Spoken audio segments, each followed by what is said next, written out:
TV. There are members of the Town Crier and the Milford Daily News in attendance. If anybody would like a copy of tonight's meeting, please let any of us know. Thank you. First agenda item is approval of the minutes. Has everybody had an opportunity to review the minutes? Any discussion? Motion? Motion from Scott, second from Jim. All in favor? Next agenda item is announcements, correspondence, and distributions. Does anybody have any announcements, correspondence, or distributions? Scott?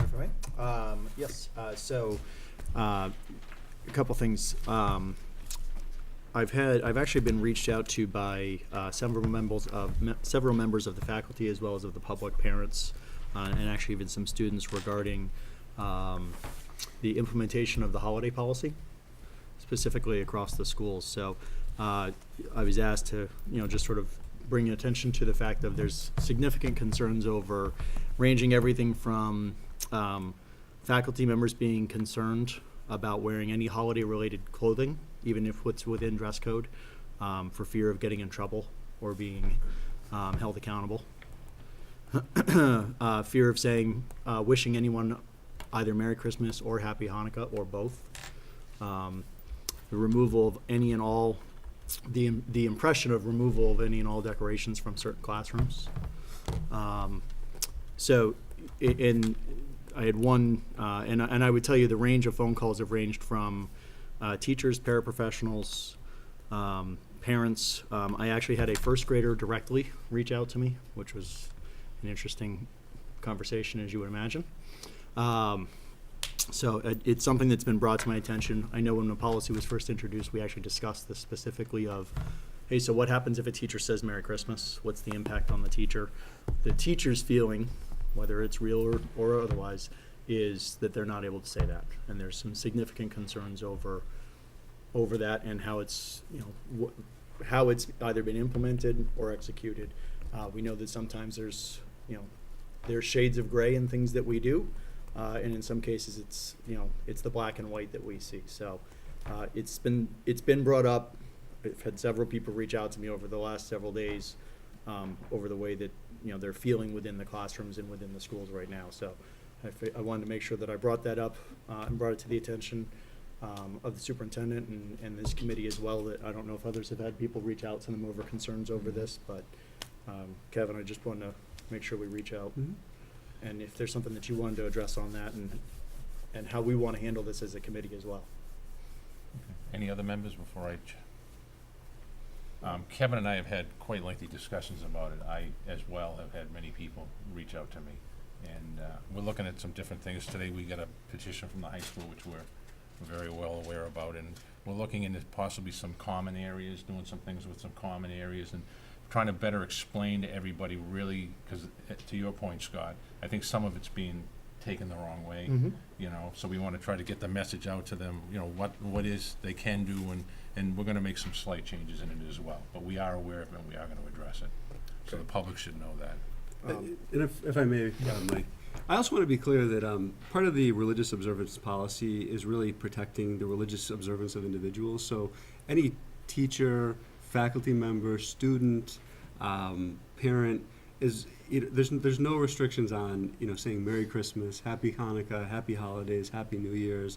In terms of the dress that they wear, people like to wear festive things around the holidays. There's obviously no restrictions on that as well, because we're really not trying to limit expression. We're just trying to create the goal of the policy is to make a welcoming environment for everything, and we're trying to balance that with some of the feedback we're hearing about some of the Milford traditions as well. Correct. And I think we're going to look into again the common areas, if that makes sense. Right.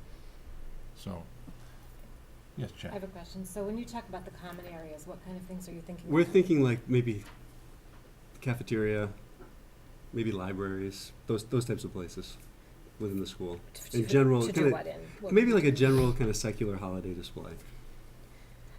One thing when we went back to, because I sat on the committee when we put the policy in place, I am a little dismayed to hear the comments coming from people, because I agree that some of these things have been taken to the way out of proportion in terms of anything we ever talked about. We never talked about denying someone the right to wish someone a happy holiday. And we never talked about depriving someone the ability to wear their snowflake socks or or anything that they like during that time of year. Nor would I want to ever see a child deprived of the ability to, I don't know what the issue was, but write a story about a family tradition or something like that. But I think it is important for people to remember that part of why this came up in the first place was that some people were also feeling that there was kind of a bombardment of religious artifacts and things in the schools that made some students feel uncomfortable. So I think that part of the policy was that anything that would go into a school would be for an instructional purpose. And so I guess I would still want to question, or maybe bring it back to policy, the idea about making a religious display in a public place, because I still think that might kind of not be in line with what we were originally thinking of. But I think people need to move with common sense, and I appreciate that in the first year. I mean, I've been dealing with districts where we have a religious policy, and every year there are questions. Jen, can we do this? Can we do that? And you always listen. Well, what is it that you want to do? What's your learning objective?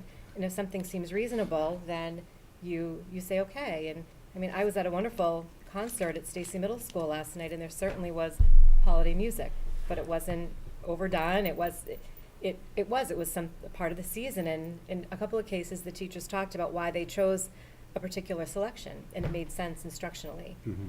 So I mean, I would just hope that we would continue to use common sense, and I think it is a learning year, and next year will probably be a learning year, and it'll take a while, but Absolutely. and I think it's just reiterating to people that no one's mission is to go in and start ripping up classrooms or things like that, or take away the joy of the season for people who celebrate holidays. And it's a great point you made, Jen, too, in terms of the focus has really been on decorations, and to be quite frank, the elf on the shelf. At the elementary level in Right. particular. But what we're seeing, though, is we've had a number of winter festivals. We've had concerts where that's really been unchanged, and I think the concerts have been fantastic. We continue to have, and I think it's a great strength of the Milford community, a real focus on giving to a number of charitable causes, local food pantries, as well as a number of other causes. We've had we're still going to, there's a tradition of caroling going on, and we're just, again, similar to the type of music we see for the concert performances, where it's very balanced, but seasonally appropriate. John?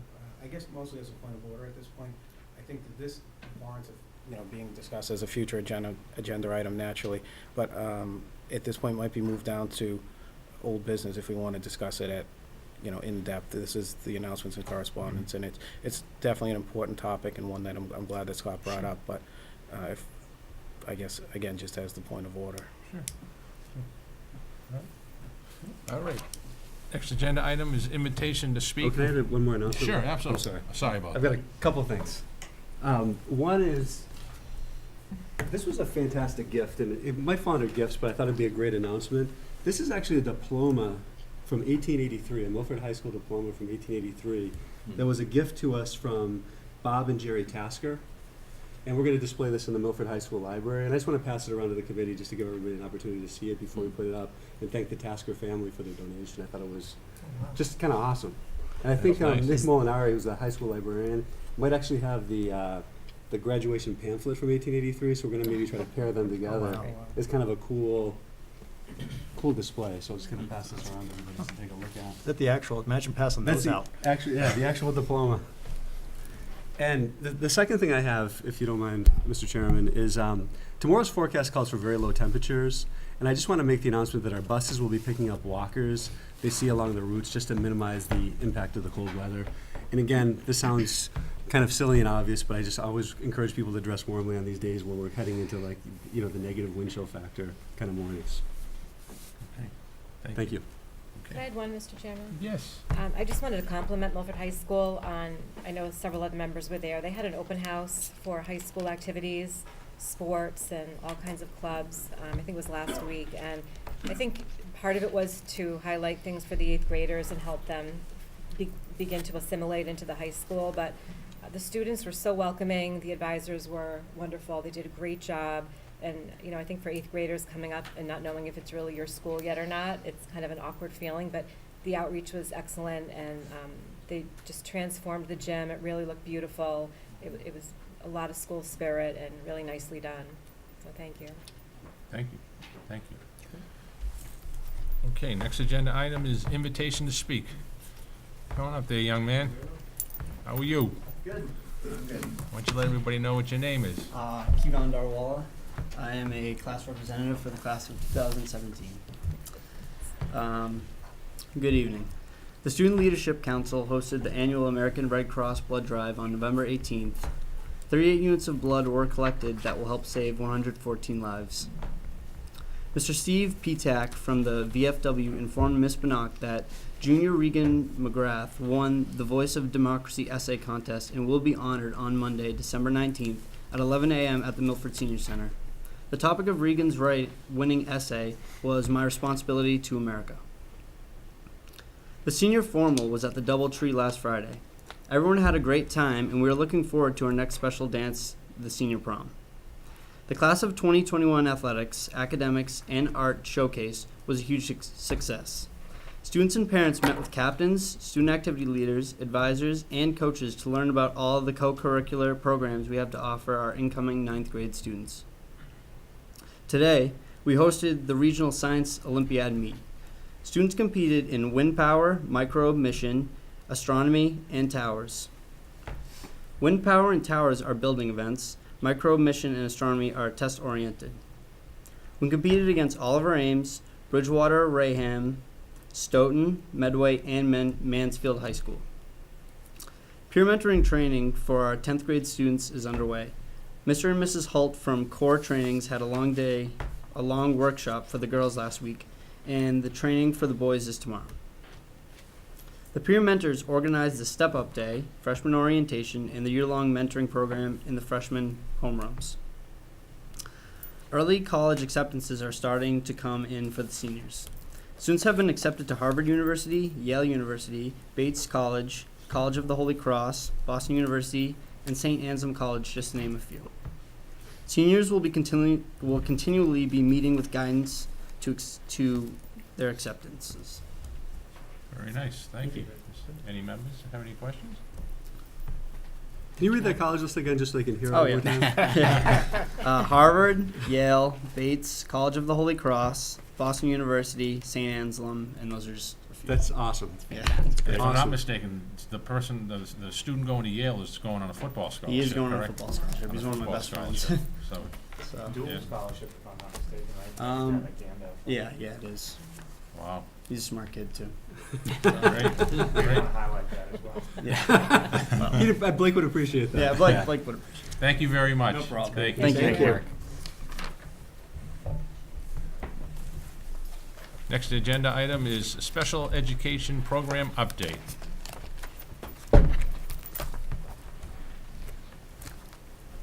Good evening, Lucy. Hi.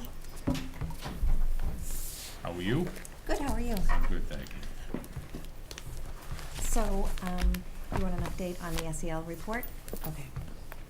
So in your packet, you should have a report from Castle. I don't know if you all had a chance to read it. Does anybody have any questions about the report? No, okay. So it was very straightforward. I don't think that, if you read the report, I don't think that there was anything in it that was surprising to anybody that sat in on the committees or that talked to the representatives from Castle. Basically, you know from the Metro West grant that we obtained, I think I told you before, Emily Lurie, Katie Lavin, and I wrote the grant. So we contracted with Castle, and they came in for 2 days. Some of you were part of the interview process. They interviewed different staff members at every school just to find out our overall social emotional climate and what we have for Tier 1 interventions for our students that are displaying some social emotional needs. Basically, the strengths were, according to the report, that we all have, we're all very aware of the social emotional needs of our students. Everybody's on board as far as putting in, a district-wide social emotional approach to learning. We don't have anything right now that is district-wide. We have little bits and pieces in different schools, but we're looking to do something in the future to try to strengthen that. I think our biggest area that, it wasn't a surprise, but it's an area that we're not really sure how to change, is that we want to focus on the adult behaviors before we can focus on implementing any change within our students in our classrooms. So basically, in a nutshell, we have to be better models with our social emotional behavior, and I think that that's something that as a leadership team we've been looking at. Kevin and Craig have done a great job, modeling that for all of us so that we can bring it to our specific departments and schools. Looking forward to the next year, we have about $40,000 for the grant, and we've developed a strategic committee to develop a plan. So that's Katie, Emily, and I, and then the Social Emotional Learning Committee will be meeting next month so that we can all come together and just brainstorm some ideas of what we want to do with the $40,000. We can go on some CASEL recommendations, but I think we're all just looking at other things as well. One of the things that have come up is responsive classroom. I'm not as familiar as some other people, but we used to have it, I believe, in the district, and it's something that we're thinking about bringing back, but we're not sure. This is something that the committee will decide as a group. And if anybody is interested in being part of our SEL committee, then we would invite any members of the committee. I know that, Jim, you had expressed some interest, so we would love to have you. So if anybody wants to be part of that, I can send you an email and let you know when we'll be meeting. So that's that. Does anybody have any questions about this? And then I can just give you one more update on what we're focusing on in the department. Sure. Okay. Great.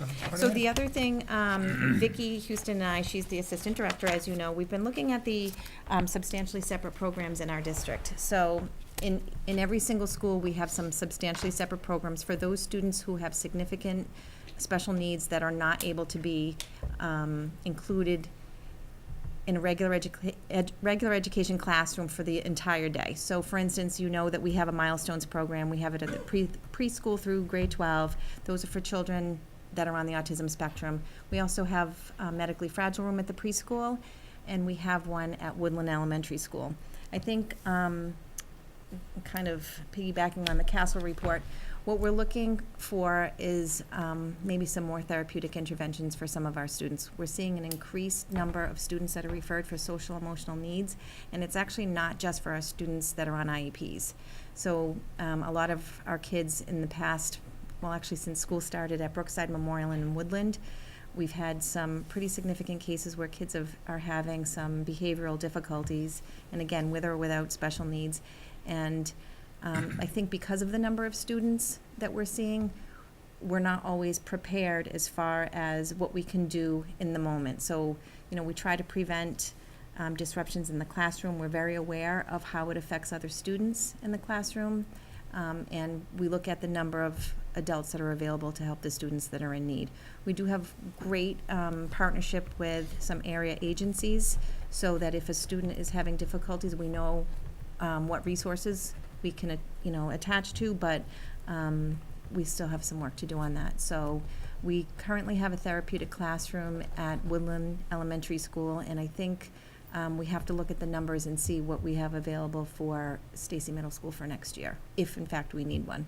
So that's what we're looking at now. We've gathered up all the numbers, and we're just going to do some comparisons and see where we have our needs. And that's that. Any members?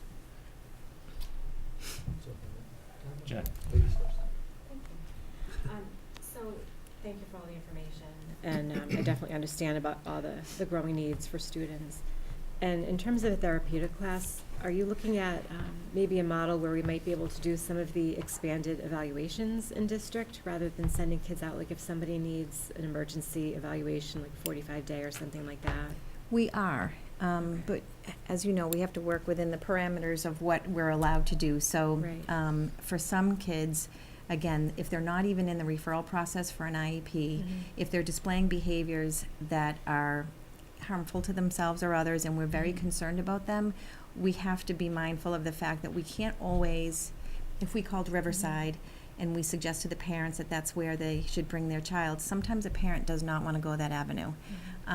So there's only so much that we can do as a district. We can suggest a different placement, but we have to be aware that we don't want to violate anybody's rights, but we also don't want them to continue to be unsuccessful in an inclusion classroom. So we've struggled with that, but we're always open to the possibility of putting them in a placement within the school district and then doing evaluations while they're in that placement. And as long as we have a parental consent and we're all working on it, we've expedited some, we've kind of bypassed some of, you know, the 45-day process so that we can expedite it so that the student can get their, the help that they need as soon as possible. So yes, we are doing that, but it's, and for a couple of our kids that have gone to Riverside, if they've been placed in a placement to do some extra testing, insurance doesn't always cover it. So they may be admitted, and then 2 days later, they're back at school. And so we're thinking that they're going out to be tested and they're gonna get the help that they need, but then they're coming back to us, and we're not prepared. And so as part of what you're thinking about it, Stacy, something that we would be looking at during the budget season for staffing? Yes, I for that? don't know that it would impact the budget. I think it's more of a space issue. Right. I think that we have the resources in district. So for instance, if we've had some kids at Woodland Elementary School where we're, you know, if they're having a hard time in inclusion, they've gone to, or if someone from Brookside is having a hard time, we have Memorial Elementary School. So as long as it meets the child's needs, we can do that, but we have to look at all factors. We don't want to just place a child in a classroom just because we have it if it's not in his best interest. Right. So we will look at it, and again, we have to look at numbers, but even when you look at numbers, sometimes we have to prepare for move-ins and just kids, again, that are just appearing without any warning. So that's what we're facing right now. Thank you. Scott? Thank you, Lucy, as always, for Welcome. coming in. For the social emotional group that you're looking for some support, one, I certainly would love to raise my hand and volunteer, and two, I would just say, Thank you. I think probably just send it out to the whole committee would be great. Okay, sure. Would be my ask, but I think you've got a lot. It never ceases to impress and amaze me the amount of things that you and your team contend with on a daily basis, and it's a Herculean effort of what you and your staff do every day. I know as we start to head into budget season, which is rapidly approaching, I think next month is generally when we start. We're in the throes of it right now. Yeah, I know. There's pieces of it that are in the throes of right now, the very early stages, and I know we'll start to get involved in our Saturday meetings. Being mindful of some of these things as you come through. I know that, it's not your first budget season as an administrator, but it is your first budget season in the role that you're in. Just be mindful of these things as you come through, and know that, as you are already well aware, the Special Education Department has always received substantial support from both this committee as well as the community at large. But be mindful of the things that, as you're coming through, and make sure you're asking for what you need. Yes, and I believe that I am. I mean, obviously, we have to make sure that we're in compliance on all of our students' IEPs, but we also want to look at it from a more preventative approach rather than a reactive approach. So with that, we've had a clinical care coordinator that was supported by a grant in the past. So that's something that we have to look at as far as asking for an individual who's here to offer the emotional support at the high school and Stacy levels. But we also have some community support that doesn't impact us budget-wise. So we can bring counseling into the schools because our adjustment counselors and guidance counselors, I mean, they're bombarded and they have to service everybody in their schools, and there's a lot of kids with social needs and emotional needs. So if we can bring in outside agencies and have counseling, if it's going to benefit the student and help them during their school day and help them to learn, then we'll do that, and it's not an impact for us budget-wise. So we're very fortunate to have the agencies we do in Milford. Which is fantastic. I know there's been so much attention that's been placed on just the ongoing issues with mental health everywhere, and we've seen the impacts of that. It doesn't take more than a couple of hours of news cycles to come up with another unfortunate scenario that has been impacted. Right. So just as you're thinking, and I think about where we are every time I see something like this, or do we have the right level of support? Do we have the right level of intervention that we can get to? So it's very much in the forefront of, I think, of a lot of people's minds, and how sensitive an issue this is. So just please keep us updated in any way that we can help. Thank you. Any other members? If I could just make one quick comment, Yes. Mr. Chairman. I just want to commend Lucy. She's done a fantastic job transitioning into the role. It's a very challenging position, and I think she looks at every situation through a compassionate lens and through kind of a critical lens as well, because she's always looking to improve and enhance the services and programs across the district. So I just wanted to commend her for that. Thank you. Thank you. Thank you, Lucy. Well done. Thanks, Susan. Have a good evening. Thanks, you too. Happy holidays. Yes, you as well. All right. You as well. Take care, Corey. Okay. Next agenda item is middle school east reuse, and Dr. McIntyre and I spoke. There's really no updates on it unless anybody has any updates. No? Okay. Next agenda item is report of the superintendent of schools. I've got a blissfully brief update. You always say that. And then an hour and a half Pull out later. PowerPoint, I'm having it removed from your computer. So the first thing, I just want to pass this around. I'm on the board of the Bi-County Collaborative, and this is their annual report. And I'm just going to pass this around for the committee. I'll have it available in central office too if anyone would like to, spend a little more time looking at it. But we'll just send it around as we're going through the meeting. Jen spoke about the activities, athletics, and art showcase. I really just wanted to thank the high school faculty and coaches for a really amazing event. We had over 50 organizations represented between teams, clubs, and activities, and well over, I think, somewhere between 200 and 300 parents and students attending the event. We shifted it from the cafeteria to the gym, and I think the flow was fantastic in the gym because there's just a little more space in there. It was just a great opportunity for students and families to interact with our coaches, advisors, high school students, and administrators, and really get a sense of all the great things that Milford High School has to offer. Our next event is the Scope and Sequence Night, which is on January 12th. And the Scope and Sequence Night is really a presentation by our high school administration, guidance, and our curriculum team leaders, really sharing all the courses, the course progressions, the levels, the opportunities that are available at the high school to give parents a sense of really what's out there. And I really encourage our 8th grade parents and even some of our freshman parents to come out and really look at what's available, 9 through 12. We have a number of AP courses. We've started an early college, high school program, and it's an opportunity to really ask those very specific questions as well. The last piece I have, I don't know if you want to, any I was comments? just gonna ask if you could have Melissa send that date to our, Yeah, we actually have a postcard that we'll give to all the committee members that we're also sending out to all the 8th grade parents as well. okay, just so we all have Yep. the date and time. Absolutely, I can Thank definitely do that. And my last piece is a request for out-of-state travel to the National Superintendent's Conference, which is March 1st through 4th in New Orleans, Louisiana. 2 reasons for going there. One is it's a great opportunity to kind of learn kind of the cutting-edge practices. But the second piece is the Milford Public Schools are actually going to be recognized at this event. Jen Norjanian and her team wrote a grant, and we actually won this competitive grant. We're going to be recognized for receiving it. And the grant is to purchase books to support the literacy of the needs of English learners and their families. So, I want to congratulate Jen and her team, and also kind of make the request for the out-of-state travel, Yeah. which will require a vote. Yes, absolutely. Any discussion on it? No? Is it, Kevin, is it just you or is it? It's just me, Okay. unfortunately. Jen had a conflict. Motion from Jim, second from Scott. All in favor? Have a safe trip. Yeah. Thank you. You're all set. It's a shame they put you in such a Watch terrible. out for the watch out for the That's hurricanes. that's my old stomping grounds too, is Louisiana. All right. Next agenda item is report of the Assistant Superintendent for Curriculum, Instruction, and Assessment, Mr. Consigli. Thank you. Today I just wanted to talk a little bit about some of our multi-hazard planning that we're doing in the district. We have a multi-hazard committee at the district level, which consists of members of the Milford Police Department, Fire Department, myself, Lucy, and Corey. Also representatives from each building.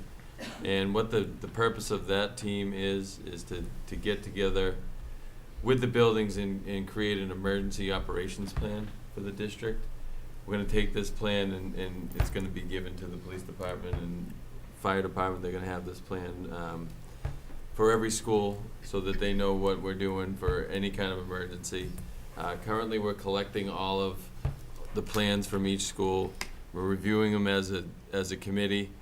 Then we're sending the building members back to their respective buildings if we have questions or if we decide, geez, we need to get on the same page with whatever plan it is.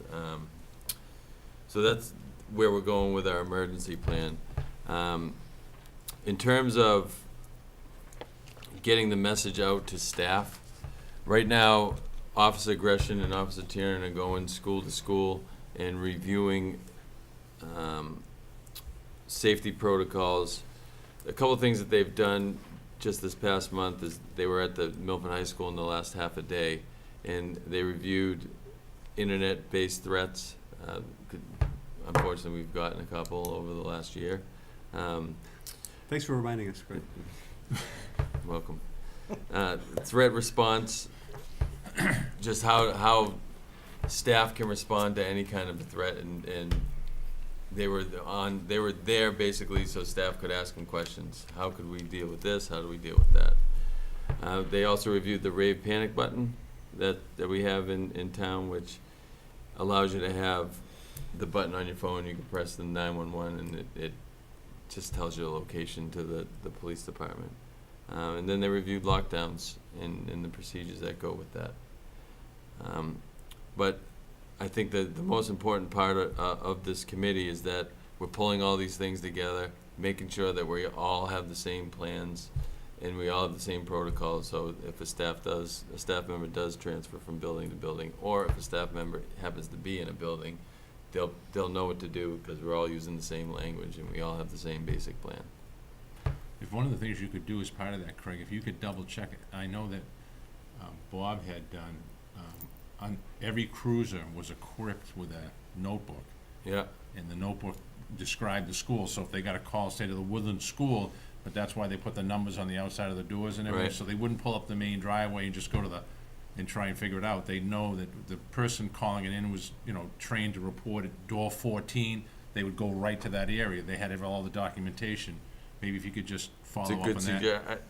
I'm sure they still have them, but they probably need to be updated. Yeah. I believe the rave system also has the buildings in the computers Oh, okay. as well now. Oh, okay. So it's probably even better. With regards to the rave button, just along those lines, is that something that's regularly, so I know we hire new staff every year, right? Is that something that's gone over as part of whether it's an orientation piece, part of the introduction piece? Is it something that's regularly reminded? I think it's such an invaluable tool that I certainly hope that we never, ever have to Right. use. But I'd rather everyone have it on their phone and be all set up for it and never need it than the other way around. So if there's something, if we're not already doing, even just a reminder as we think of it, Matt's doing something. Yeah, sending so- it back out, doing it a push, doing it through our IT of just doing Yeah. a push reminder out to them, to all faculty and staff. I would say even if you can, to parents as well. So I can give you an update on that, just Yeah. overall. We had a soft rollout of the program last year. Yep. And Dr. Joseph, as well as both chiefs, are working together to, just kind of make sure when we do roll it out full scale, there's kind of clear training, there's clear expectations from all departments. And I got to tell you, both police and fire have been phenomenal to Yeah. work with. But we haven't fully rolled it out, and I'm not sure what the target date is, to be honest with you, because I wasn't prepared to answer the question. But they're moving along with the process, I think, with a pretty good timeline right now. Okay. Maybe under, Does it have to be on an iPhone? I think it could be on any device. Oh, Android, it's- it's supported Android. too. Yeah, Android, iPhone. I was gonna say, 'cause what if someone has a flip phone? It And might they're be- out there, I mean, Yeah. Yeah, I don't think that would Yeah, I support don't- that. It's an app. okay, Yeah. yeah, it needs It's an gotta app. be a smartphone. Yeah, yeah. Okay. Well, that's great. Any questions? Thank you. You're welcome. Okay. Next agenda item is a report of the Assistant Superintendent for Business and Human Resources, Mrs. Perry. Thank you, Mr. Chair. For the committee's approval, I have 8 warrants this evening.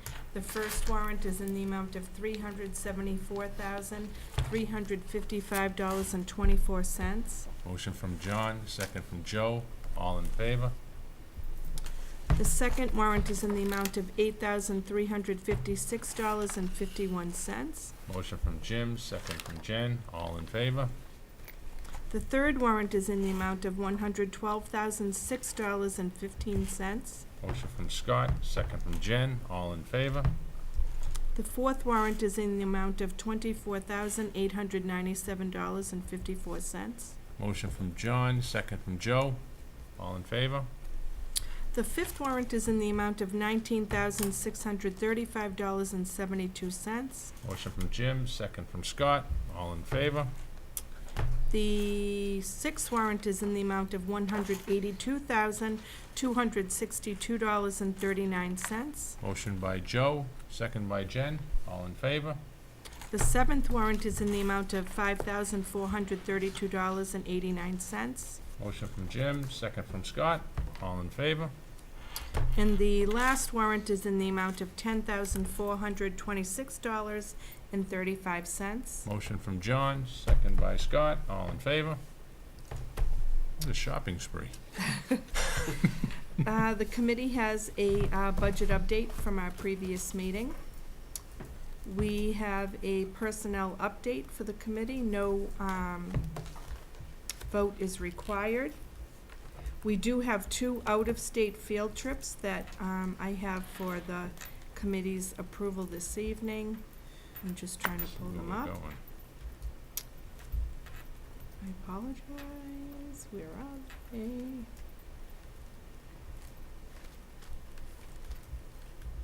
I could do these by memory if I. North Kingstown, wasn't one of them to the Right, is that the? biomes? So it is, it's grade 2, for Memorial to go to Rhode Island, North Kingston. It's the Marine Biology Center and is for March 16th. First question, is it during the school day? Yes, And staff with a nurse? yes. The nurse has been acquired. Okay. Any other discussion? Craig, I'm gonna. Motion leave from this Jim, just second bouncing. from Jen. All in favor?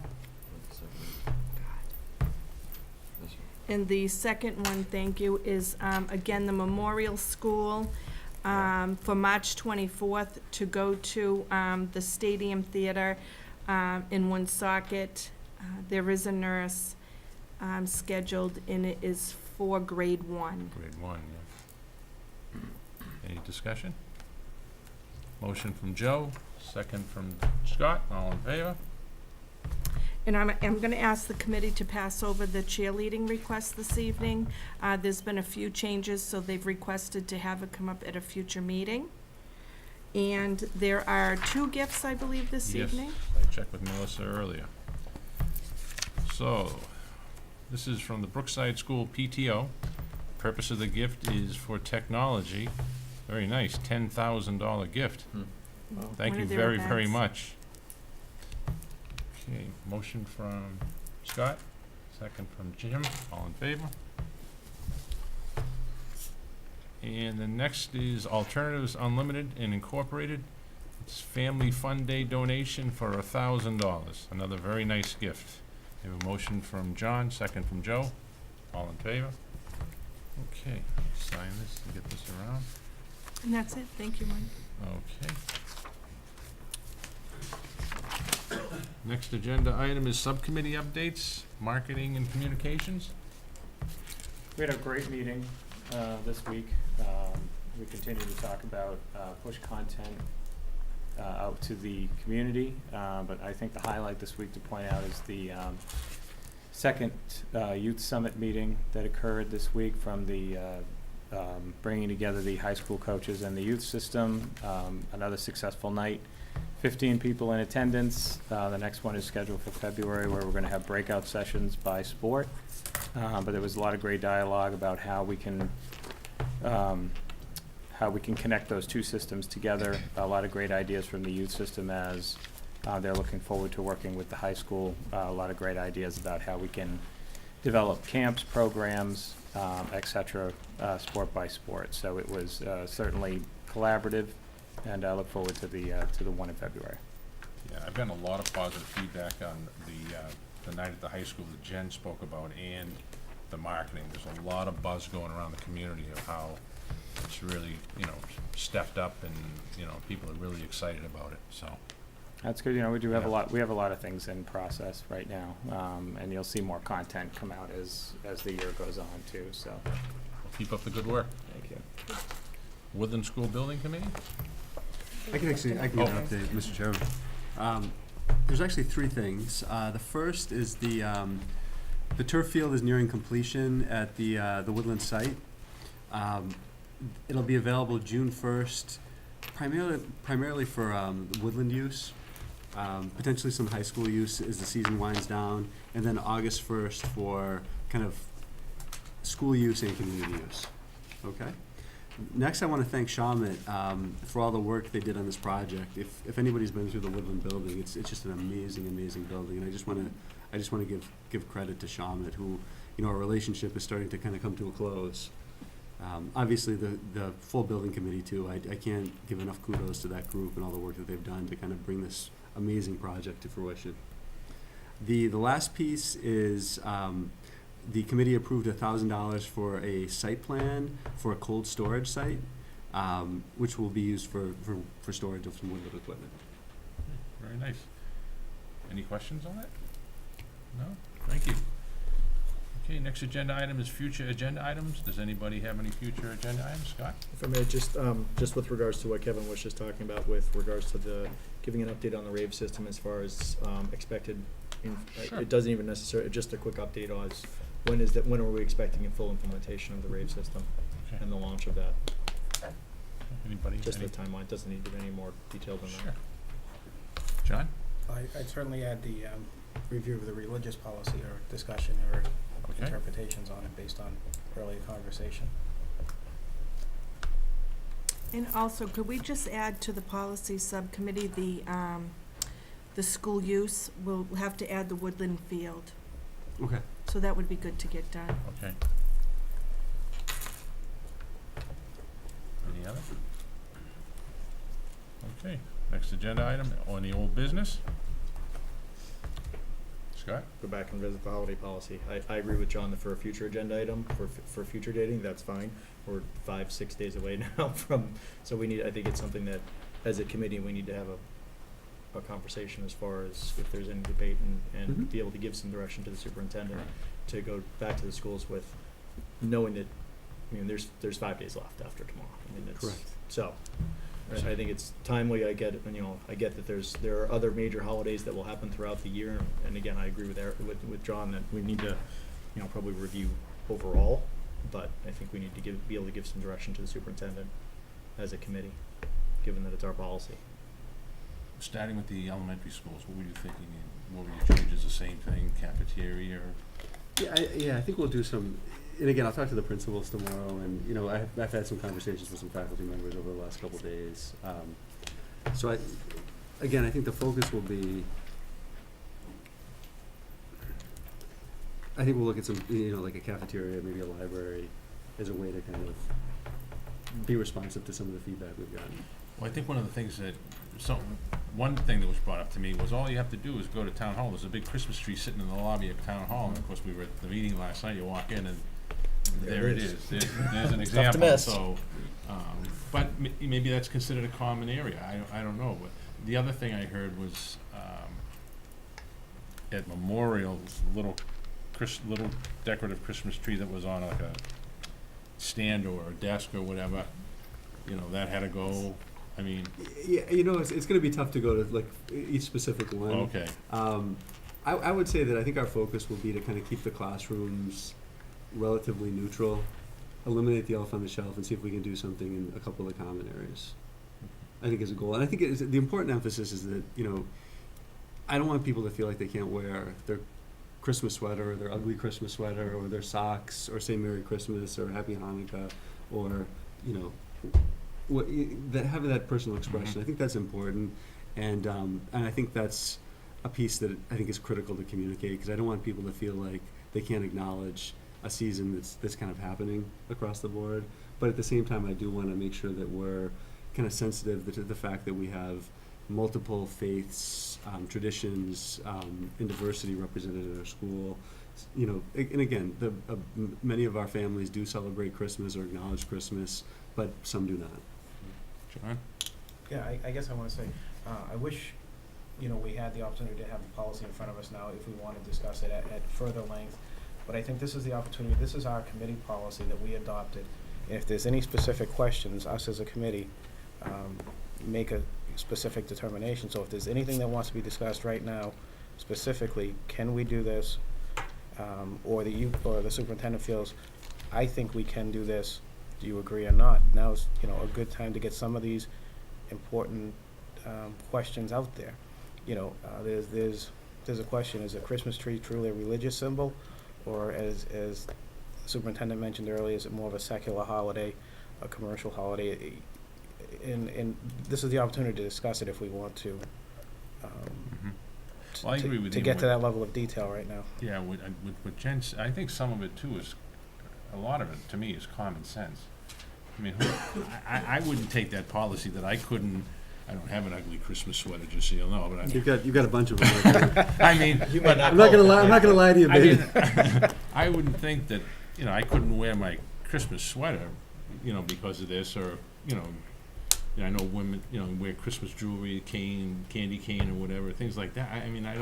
I think it just needs to be explained. Yeah, the challenge is we have faculty members that do feel like they Feel that can't. way, that's Yeah, what I'm they feel saying, that way. I think I'm going to try to craft something that we'll send out to the schools. I do want to consult with the principals too. Okay. But what I'd like to do is maybe have first a discussion at the subcommittee level again, and then maybe have a full committee discussion. Does that make sense? Well, Does that seem reasonable? Mr. Chairman, In yeah. fairness to what Scott's saying. I would just say, I think that makes sense for next year. Yep. We're 5 days away. I want to make sure that we're able to as a committee, because at the end of the day, that policy is not law. It's not, I just, for the benefit of everyone, because I know we've got some brand new members, and this is the first time we're going through it. This is a self-induced policy. This is neither regulatory nor compliance related, nor is it legally related. It's a policy that we created. If we decide and choose to say, you know what, the design of this policy and the spirit of this policy, as I understood it as a committee member as well as a community member, is to be inclusive as opposed to exclusive. The interpretation of it has ultimately turned into be, in some cases, the feeling that it has become exclusive. It's now excluding people from being able to, feeling like they can, Celebrate the holiday. that they're able to celebrate holidays. We can ultimately, to John's point, I agree with you 100%. I wish it was, I wish we did have some more time. If this had happened in November, we would have been able to have a deeper discussion. At the end of the day, we can ultimately choose to do whatever we feel like. This comes up under old business. It's certainly eligible. And John, absolutely, great point of order. This is absolutely the right place to be able to discuss it. We can amend and change any policy that we created that's neither regulatory in mind or legal in nature, especially any policy that we've created, and this is one that we've created completely. So we can choose to do absolutely as John said. This is the right place to do it. But I want to make sure that we're giving Kevin, as for lack of a better way of putting it, as his direct supervisors, giving him very clear direction as far as what the next steps are. Me personally, I like the idea of sending out that communication as early as tomorrow morning. Well, If that's what I not- was gonna ask you, you think you could put something together? I could not- probably, and again, depending on the weather, Yeah. because we're getting some reports of it being very cold. Probably by mid-morning is reasonable. Craig, I'm sorry, Do we have a copy of it? I'm I spinning. do. I just here tried, trying it's to not find on it. there. It's not I uploaded, have I it in just front of looked. me. Yeah, I have it here Okay. too. Okay, great. Do you have it? I do, yeah. Oh, if you is want. it on the? It's on the website if you go under school committee. I think it's department, school committee, and then policies, religious observation. So I just want to be clear on what it is exactly you're communicating tomorrow. Like, what are you guys asking him to communicate? Right. Because when I look at the policy, when I read the policy, to Scott's point, this was not. The spirit of it wasn't to be divisive and exclude anyone. The spirit of it was to bring some balance to the district, right? And when you read it, there's nothing in here that talks about you can't wear sweaters and you can't eat a candy cane in a classroom. So I think people are just taking it a little too far and interpreting it too literally. So I think we need to clarify and maybe just give some guidelines around what you can and can't do. But I also don't want to go too far to say, hey, put up whatever it is that you want to put up. I think something like, divisive. again, and I'm coming up with this as we're speaking. Right. So, I think I have the right to kind of edit as we go. But I would say that I really would like to keep the classrooms kind of neutral, and kind of look at maybe a couple common areas for some decorations that are kind of like a secular holiday decoration. And I think we would, continue to say, and I want to speak to the personal piece too. The clothing, if people want to wear, one of Mike's ugly sweaters or socks or whatever the case may be. I want to make sure that people are aware that they can, say, we're not trying to chill free speech. I think this is a good, robust discussion to have. It's okay to say Merry Christmas. Absolutely, Absolutely. absolutely, because it's, part of the season. And we're doing all these other things too that I think haven't changed based on this policy. The Christmas concerts and all that? Well, we call them winter concerts, or, Okay. but they have holiday music that, there's some Christmas songs, there's some Hanukkah songs, there's some kind of seasonal choices, but they all fall within kind of I think the spirit and the letter of what the policy says. Do you think that some of this might, to Joe's point, it's not the policy maybe being misunderstood, maybe it was the way that it was sent to the I to would the say, faculty, do you think? you know what? I think we didn't have enough communication on it. I Okay. think from internal communication on it, I think was issue number one, and we didn't have a lot of discussion. We had a fair amount of discussion in the spring when we were talking about the policy at the school council level, but we really didn't have a lot of conversation around implementation. Okay. And I think when I talk to almost everybody I've had a conversation with, and it hasn't been a lot of people, but in the last couple of days that number has risen. I would say that the conversations have been very reasonable. I think they understand the goal of kind of inclusiveness, but I think we also have a tradition piece that, we really didn't take into consideration and didn't kind of, I don't know if respect is the right word or honor, but I think there's a way to do it in a way that kind of meets some of the requests that have been made, but still maintains a spirit of inclusivity, if that makes sense. John? Yeah, again, I just want to repeat that we have the opportunity now to answer any specific question you may have. This is our policy, and ultimately we interpret it as whatever the majority of the committee favors. So did that convoluted speech I just give you any sense of it, or was it too convoluted? Not much at all. Thank you. Clear as mud, thanks, Kevin. But, and I think it's kind of two-part. Is any specific item a violation of the policy? And then, if it's not a violation of the policy, how appropriate is it to, how intensive a use of that decoration is appropriate from the school district, which may not be a violation of the policy, but it may not be a productive environment. So that's a tricky piece of it, and there's probably 1,000 things we could probably take individual votes on, which, I don't know if that's a good use of the time tonight. I would say, and I've got to kind of think about it a little bit more before I have a little more clarity, but I'm thinking a couple of like secular displays in maybe the cafeteria, maybe the library, that are kind of common areas. And again, everybody might not even agree with that. But I think the thing I really want to emphasize is the personal expression piece, because I think if nothing else, this policy is very clear on the personal expression piece, and I think that's the crystal clear part. The other piece is a little muddier, I think. And I'm seeing everybody kind of nod their head on that one, but I want to make sure that people are clear on the ability to speak about the holidays, to wish people Merry Christmas, to have that kind of personal expression of the holidays, and then the other piece I think is a little bit muddier. So, if I may, Kevin, a couple things. Couldn't agree with you more on, I think number one, I think the communication needs to be, if not completely immediately, virtually immediate, out to anybody with an email address within the public schools.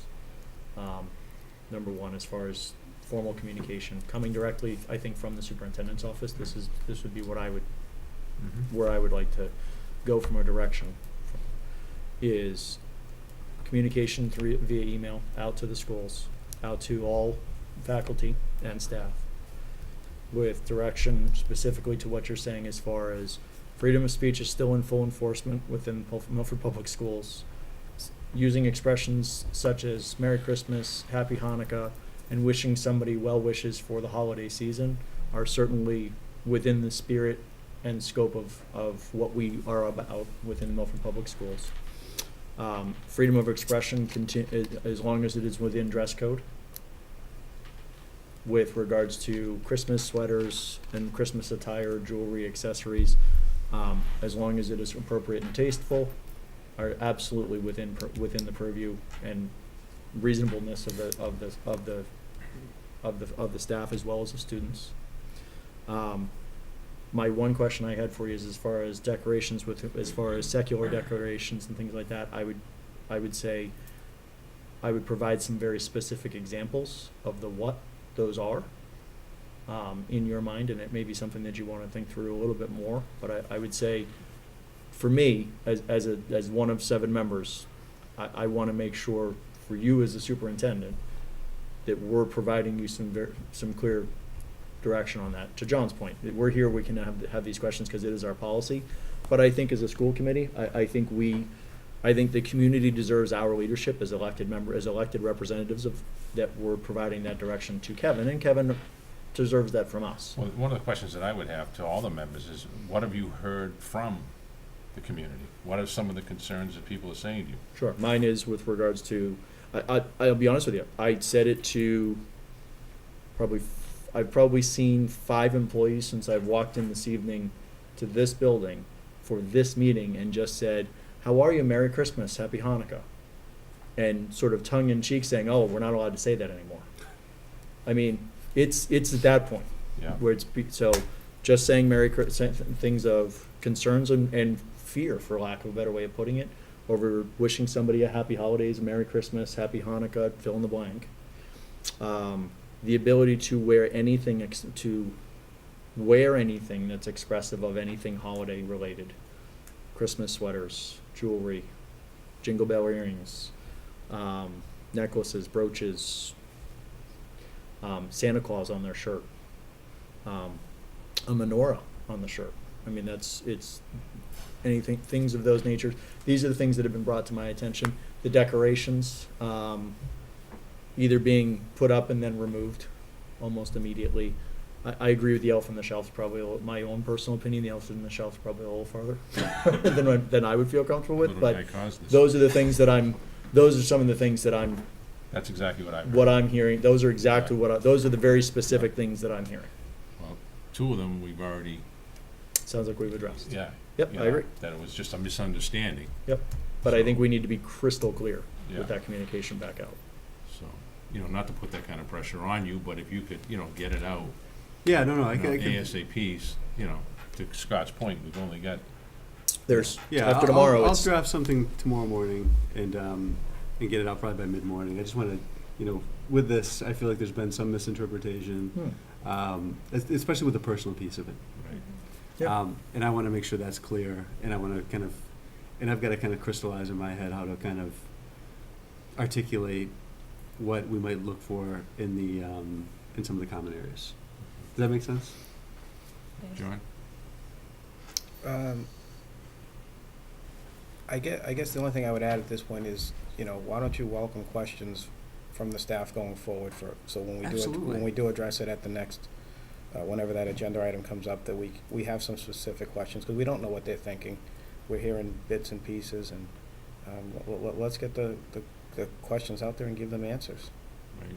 And then I would say possibly if we could all communicate across the weekend if things are coming up, so that we, if there are issues or questions that John's saying, we can get those answered, by Monday, and, get the school day going on Monday so that everybody gets into the holiday season. Mm-hmm.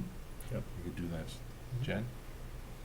Yeah, I just wanted to add, Kevin, I really appreciate the position you're in, and when you're in a district that's just so rich with tradition, and then to change something like that, I think it can be jarring, and I think all of us know what's been around forever. That's just the way it's been. I still have to go back to having concerns about decorations, and my reason for that is I think that everything we do in a school should be purposeful, and there should be an objective and a reason and a purpose for why we do what we do. So if we hang something up, I guess I would say if someone decides, and maybe it's teacher-generated or student-generated, that we need to have some display that relates to a holiday, then I would want to make sure there's some kind of label by that display that explains there are traditions that we have in common, there are things that families celebrate at this time of year, and we'd like to share some of them.